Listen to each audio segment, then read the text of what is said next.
काँग्रेसची divide and rule policy आहे, हलकट policy आहे काँग्रेसांची।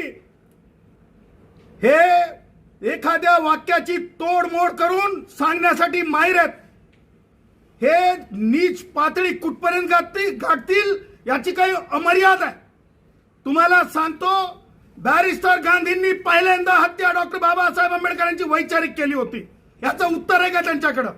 आणि अमित शहाजींनी जे आहे उदाहरण देण्याचा प्रयत्न केला की डॉक्टर बाबासाहेब आंबेडकरांचा राजीनामा काय होता, डॉक्टर बाबासाहेब आंबेडकरांच्या प्रती नेहरू घराणं कसं वागत होतं, डॉक्टर बाबासाहेब आंबेडकरांच्या प्रतीच नाही तर संविधानाच्या प्रती नेहरू घराणं कसं वर्तन करत होतं हे दाखवण्याचा प्रयत्न आहे। त्याच्यातले काही वाक्य तोडून हे नीच पातळीला पोहोचवण्याचा प्रयत्न करत आहेत या देशाच्या राजकारणात।